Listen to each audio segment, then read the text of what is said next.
గోంగూర పచ్చడిలు వండుకుంటున్నామండి. గోంగూర కడిగేసి శుభ్రంగా ఓ మూకుట్లో నూనె వేసి ఇలా మగ్గ కొట్టుకోవాలి. ఫస్ట్ గోంగూర వేయాలండి. నూనె వేసి గోంగూర వేయాలి. బాగా గోంగూర మగ్గేదాకా తిప్పుకోవాలి. ఇప్పుడు కారం, ఉప్పు వేసుకోవాలి. మేము 1/2 కేజీ రొయ్యలు తీసుకుంటున్నామండి. దానికి 4 టీ స్పూన్లు కారం, 1 టీ స్పూన్ సాల్ట్,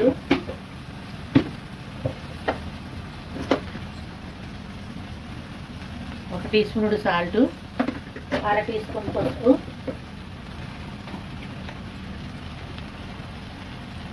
వేసుకుని బాగా కలుపుకోవాలి.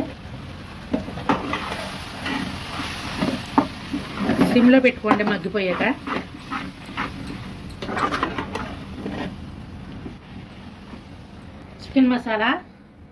చికెన్ మసాలా వేసుకోవాలి.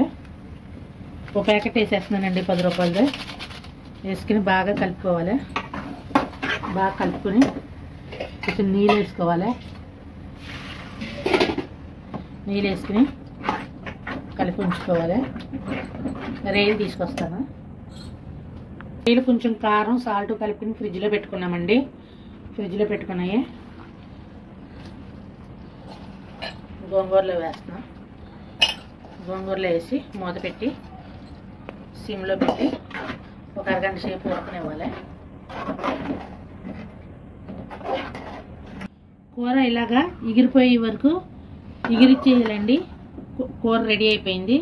గోంగూర పచ్చడిలు చూడండి రెడీ అయిపోయింది. గోంగూర పచ్చడిలు రెడీ అయిపోయింది.